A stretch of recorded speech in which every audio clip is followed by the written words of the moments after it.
It looks like we're right at noon, so we'll get started.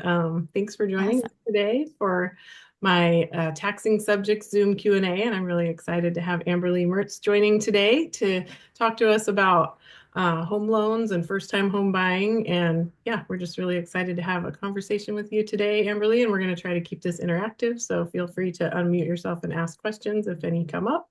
And yeah, tell us a little bit about yourself and why you love doing what you do. Oh gosh. Well, thank you first of all for the opportunity. I know we are just kind of chatting, but reminiscing on how we met.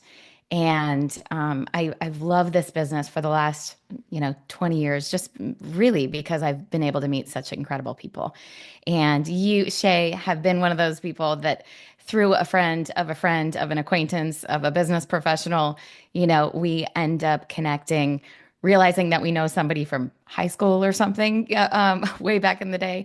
But what has just really, what I really admire is just how dedicated you are to the profession that you're in. And it's been so hard over the years to find somebody that I can trust with my clients and that really loves what you do. So, first of all, I just want to say thank you for the opportunity to come on and share a little bit about what I'm passionate about. Hopefully, it can shed a little bit of light on anybody who, is able to, be here today or listen to the replay. And just really just a warm introduction or invitation, I guess, to always reach out to me if you've got a question, if there's something that just doesn't seem right. So I stumbled into this industry. Like maybe many of you, I didn't grow up with really understanding finances. And it was a big hole in my life. My parents we moved a lot and they, were kind of everything is bad, banking is bad, everybody's trying to take your money. And when you grow up in that way, you know, at some point in time, you make a decision, right? Like either this is what I'm going to believe as, and I'm going to take as, gospel, or this is how I'm going to live my life, or maybe there's a different way. Even And I grew up believing that debt was bad, all debt, yes, any debt. And now in my adult life, I'm realizing you really can't get wealthy. I mean, the wealthy people yeah, have debt. You need debt to get ahead in life, and it yeah. sucks paying interest, but that's kind of just the But way. there's good debt and there's bad debt. And, so kind of learning some of those things, Mhm. and I had to learn a lot of them by like trial and error, by falling flat on my face and losing a lot and making some really bad decisions. And looking back, I know that the reason that I stumbled and I fell and, I had to I get through that was so that I could be the light, be the lighthouse or be a guide for other people that didn't have that in their life, didn't grow up with that in their life. So really, being involved in mortgage is really a money conversation. It's really a financial literacy conversation for me, and that is my mission to be a part of changing the mortgage industry through financial literacy and education.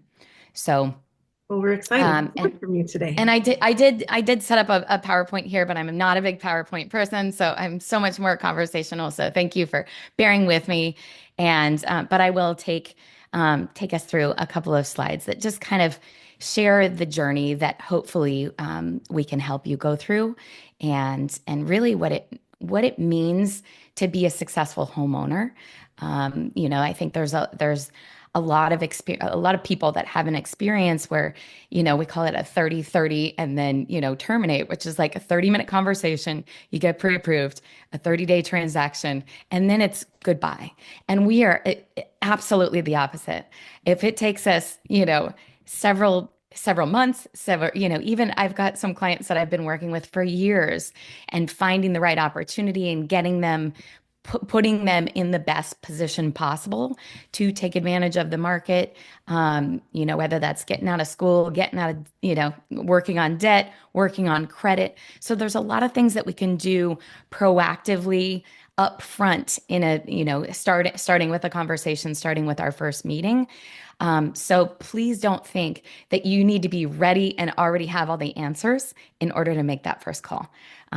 Because we haven't done our job. If you're already coming to us and you're ready to buy, we didn't get you in time because, there's a lot of things that we could do in advance to prepare you and really get you to that spot to being in the best case scenario to take advantage of, the best opportunity. So Mhm. let's see here. Perfect. Um, so buying a home is a life-changing milestone, and our goal is really to demystify that process. I pride myself on really the transparency and helping give people insight into the weird mortgage math or how we determine the things that we determine, which allow you to do the things that you're able to do. So that is really something that I wanted to understand. And I felt like if I wanted to understand, there's probably other people out there that want to understand it as well. Now, research has shown, has been proven, that homeowners accumulate 40 times more net worth than renters over their lifetime. I just think this is a staggering statistic. I'm not huge on statistics, but I know that, the average net worth being $225,000, and this is in 2022 versus 6,300 for a renter. Um, that's staggering. And I think part of it is really like it's access to information, it's leverage, it's kind of all of those things that you may have, heard as kind of buzzwords, if you will. But it's also discipline. And I didn't realize that until I became a homeowner and started kind of on my journey and learning all of just the experiences, that I had on that journey. And then, well, your wealth from equity in your home constituting, over 50% of the total wealth for the average household. And that's growing even more. Like it's really crazy, what's happened with the equity in our country, in homes, the transfer of that wealth with the baby boomers, kind of, transferring a lot of that wealth here coming up. And so being able to take advantage of that, I think is just really, really important. And part of this is really that leverage component that I know I mentioned there earlier. This investing in, say, let's say investing, $25,000 in the market versus in real estate, after just a few short years, your return on investment is dramatically greater with real estate versus stocks and bonds because of that leverage, because you're leveraging a total asset, which is the home, versus just the portion that you're able to put in. Mhm. And I just have to interject on the tax side of things. If you're investing in the stock market, you're going to most likely pay tax on those gains, where when you're investing in your own primary residence, most likely you can exclude quite a bit of gain over and over in your lifetime if you want as you build wealth. And then there's many exit strategies on that as well. So, whether that's a 1031 exchange, whether it's, I know I'm scratching the surface on maybe some deep dive issues here or situations here, but there's so much more to that you can, learn from surrounding yourself with professionals like ourselves and the people that we have brought into our circle to make sure that we can serve our clients in the best way possible. Um, I have a lot of people that come to me, and over the last couple of years, I feel like this has died down a little bit. But if you're trying to, you can really ping pong around as far as like listening to headlines, and I've had some people that are like, "Oh no, I'm just waiting for the market to crash, and then I can get a good deal." And if you're watching headline news, these are some of the headlines that were published from October 2015, all the way to let's see here, 2021. And over that period of time, there were many, many articles written on, we're in a housing bubble and homeownership doesn't build wealth and it's better to rent than buy. And all of these things that if you really, if you add those up over that period of time and did not take advantage of the average appreciation during that period of time, that could have cost you $222,000. So we want to like help again demystify, like we want to dig into this and show people why we're not in a position that we were in back in 2008, before the housing crash, why inventory is still incredibly low, and how that works. And I've got, I paired this slideshow to, way down. I have over 50 slides that really keeping this to, a 20-minute segment, but we can dive into that so that we can really uncover and show you, why we're not, the market is not in that place. Why I still truly believe that we're in a really great place. Why the market is always offering something. Um, it just, it's our job to help uncover that and then help educate you on what you can take advantage of at any given time. It kind of brings me to, if we think back to, we have this recency bias that rates should be at 3%, right? And we've all known somebody or, family member or friend who took advantage and has some incredible rate. And then we have that recency bias of, this is what it should be. And this is the only way to make it affordable is to have, some incredibly low rate. Now, back in 2020, 2021, even 2022, like the beginning of 2022, we had, offers that were way over asking price. You were going up against sometimes 15, 17, 20 different offers on a particular property. You were waiving contingencies. You were, giving up your refundable earnest money. Money was cheap, but there was a lot of things that were really hard to take advantage of during that time. A lot of rejection. And a lot of first-time home buyers were really pushed out during that time because of somebody else who could come in and they had a little bit more skin in the game. They had maybe 20% down or sometimes even a cash buyer, right? That looked more attractive than your first-time home buyer with 3% or 3.5% down. Or even a VA buyer, which was really, really sad that a lot of those buyers with those low down payment options got pushed out of the market. So yes, you got a great rate if you could, get a home. And if it was a home that you even liked. I've had many, many conversations with people, with clients, and then also just people out in the marketplace over the last couple of years. And because of that pressure, to just like, I've spoken to people that bought houses sight unseen.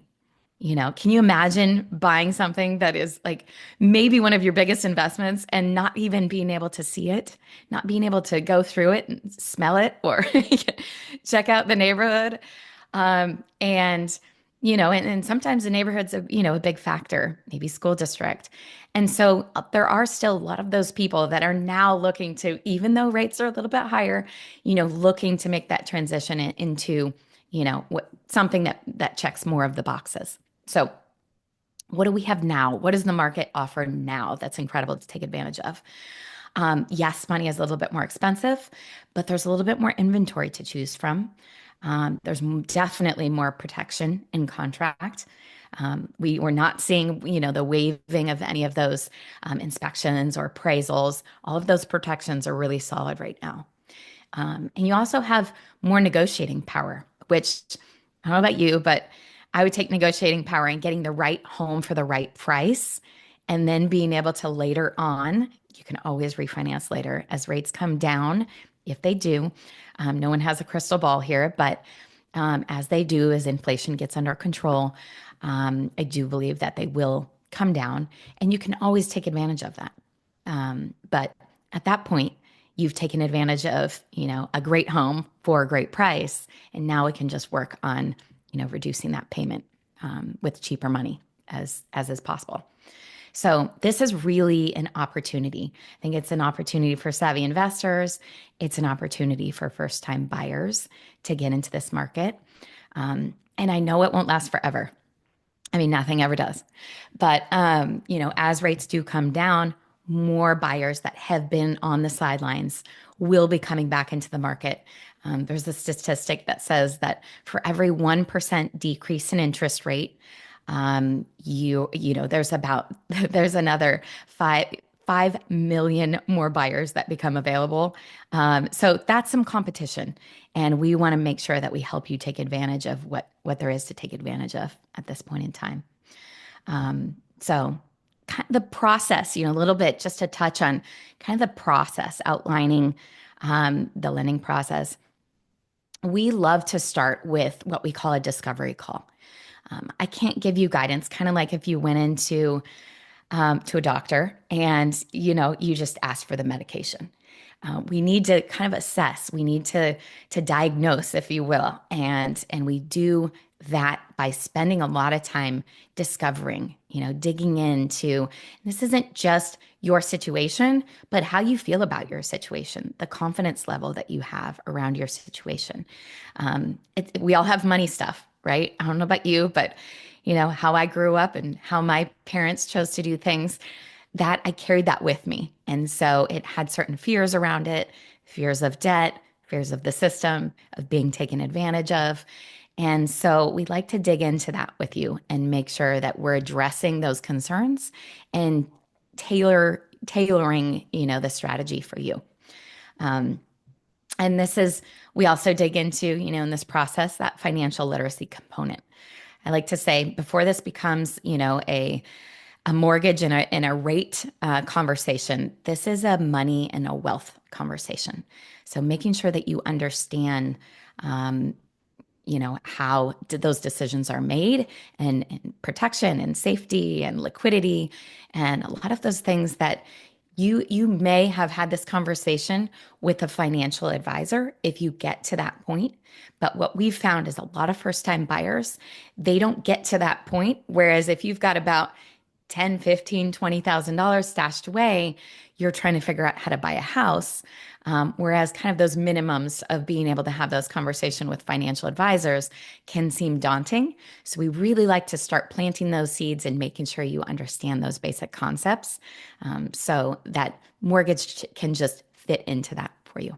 So Um, can I ask a quick question? please, How, please. how long do people usually start the process? Like, when would you like to have the discovery call? Would it be 6 months in advance, a year, 5 years? Like, how early would that process take place? That's a really great question. And I don't think that there's definitely, I definitely before, So, whether that's 6 months, I still love having this conversation, even if it's 2 years down the road. If somebody's considering, maybe they're getting done with their residency or they have something that's kind of putting them on that timeline horizon. Mhm. I love having this conversation because what we can do is we can put them in a better position from a credit standpoint. Sometimes there's credit issues that we need to work on. Sometimes there's budget issues. And so getting all of those things under control, the more time we have, the better we can put you in that position. So yes, absolutely. Yes to 6 months. Yes to absolutely we'll have that call, 2 years in advance. I love That's doing good that to because hear. Because what's that? sometimes I feel bad about reaching out to a professional a long time in advance, like I'm going to be wasting their time or something. So it's nice to hear that you're okay with that and that it's actually encouraged. Yeah, I definitely encouraged. It just puts them in that much better position. And then, even more important in my eyes, is raising confidence. As we're educating, we're decreasing fear and increasing confidence. And that's what you want to be in this position. You don't want to be buying a house because somebody told you that you should. Mhm. You want to be buying a house because the information you've gathered enough information to embolden you and to make you feel confident that this is the right thing for you.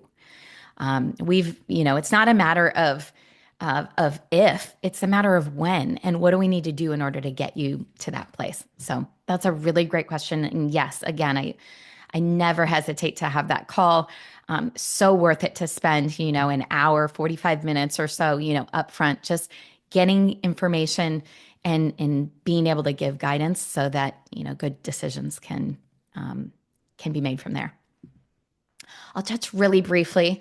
As you can tell, I'm very passionate about this, so I apologize if I get a little carried away here. There's different loan options, for low down payment, I should say, options for different buyers, different borrowers. We do a lot of the conventional and FHA 3% and 3.5% down for our first time home buyers. Absolutely, if you can qualify for VA, if you're a veteran, thank you for your service. And there's some wonderful opportunities out there as well. We just don't happen to be here in Portland, like a very heavy, veteran, or we're not close to a base, and so it's not as much of our business, but we do absolutely, we know it inside and out, and we can definitely serve you. And then USDA for rural properties, also a wonderful, wonderful loan. And if you can fit, it's a very small box to fit into. But that's the goal with this kind of, if you can tell, it's like we want to get all the information so that we can find out what's best for you. Um, so yeah, what are we looking for? What is the lender looking for to approve you? It's credit, assets, employment and income, debt ratio, appraisal, and title. So these six things, and I'm going to touch briefly on each one of them. These top four are you, and then the bottom two are property. And credit is a snapshot of your willingness and ability to manage your credit obligations.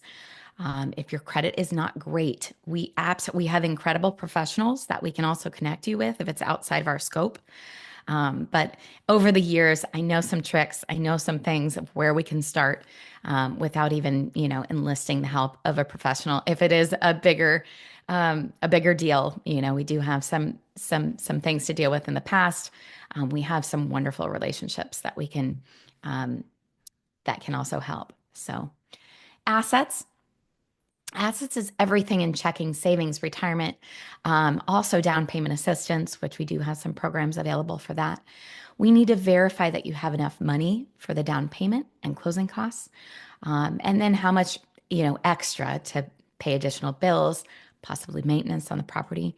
So those are, I go through with my clients, I go through down to the penny of how we achieve those numbers. Debt ratios, there's front end and there's back end. That just means your front end is your housing expense, and your back end is with everything else. So those numbers can fluctuate as to what is approvable. Depends on the program. So maybe you're a little bit higher because you have some part-time income that you are making, but we can't give you credit for it because you haven't had it for 2 years. Maybe you are in a better position, but on paper doesn't look as good. There's a program for that. So just being able to dig in and get all of that information so that we can give you the best guidance there. And then real briefly, an appraisal, that's going to verify the worth of your home. It's really to protect you. We want to make sure that you're not overpaying for a home. We want to make sure that the comps in the area support that home. And then we also want to protect the lender's interest. We don't want to we don't want you to overpay for it, because then that would mean that we would be overlending on it. So that appraisal it's also, I was having this conversation with another client last night, it's also a backstop. It's really, there's a lot of things that are put into place to make sure that you don't head down this road and then you can't, back out if you don't feel comfortable, or if you don't feel like this is going to end up being a good investment. Your inspections and your appraisal are those kind of those are milestones where, we have that ability to, choose to back out from this property if it doesn't seem like the value is there, or there's going to be issues that you don't want to deal with. And is that something that you would pay out of pocket for at the time of the Yes, survey? that is a really great question. That is one of, and I do have a slide for that, just kind of your upfront fees that you need to be prepared for. The appraisal, what I like to do with my clients is I do like to wrap that into the loan, into the closing costs of the loan. But if you did back out and if you chose to, go a different route or go with a different property, that is one fee that you are going to be on the hook for. Somewhere between $750 to $850, depends on the property. Is there additional square footage, or is it rural? How kind of deep they have to go. So somewhere in that range of about $800. Okay. And do you find the appraisers or is that up to the home buyer to find Oh, it? that's another great question. So, due to 2008, we no longer can just pick and choose the appraisers that we get to use because there was too much manipulation in the market. So, we do go through an appraisal management company that they vet the appraisals. They make sure that they have, a history of, legitimate behavior. And so we are, I do vet all of the appraisers that are on my panel. I don't get to talk to them directly. There's no swaying of, giving us a good value or a low value or anything like that. It's purely based on the market and on the comps that they can derive. Okay. Does that help? Does that Mhm. answer? Yes. Yeah. And then last but not least is title. So this is one of those things that like I didn't really understand. Yeah. And so I like to dig into it if somebody is, interested in what that means. We want to make sure that there's no encumbrances on the property, there's no judgments, there's no additional liens on the property from that seller. We're going to make sure that all of that is cleared by the time you take ownership. And so the escrow and title company in our state here, they work together to help close your transaction as well as do the title work and make sure that that title is clear. So, and I'll wrap this up, guys, because I know I may have gone a little bit long here. We really, really like to start with this discovery call, finding out your why, your fears, really helping us to determine, the guidance that we can give you to accomplish your goals. We pull credit, we gather that documentation. Once we review that information, that puts you into a pre-approved status.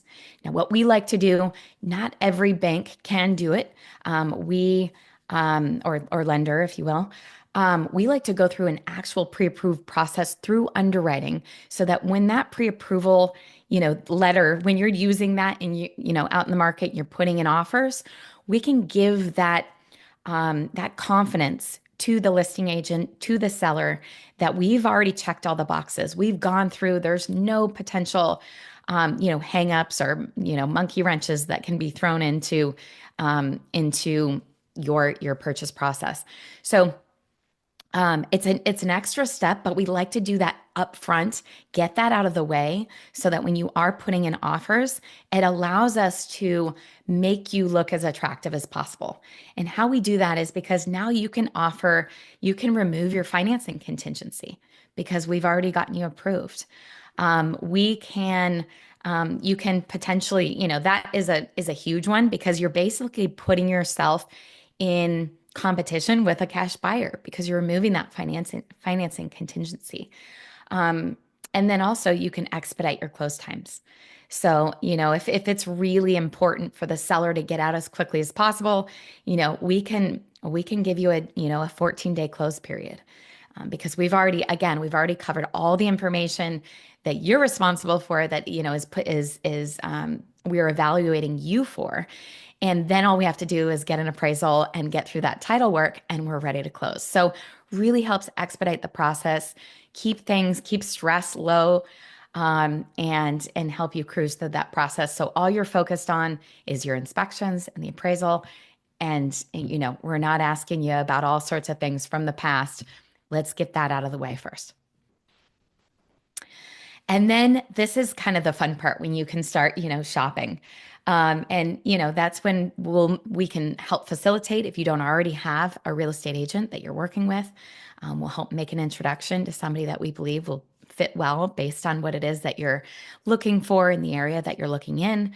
You'll go through that kind of buyer consultation, get you your pre-approval, and then that's MLS search, funneling down, the selection process, putting in an offer, getting into contracts, and then closing. So that's the fun stuff. And then you're shopping for your perfect home.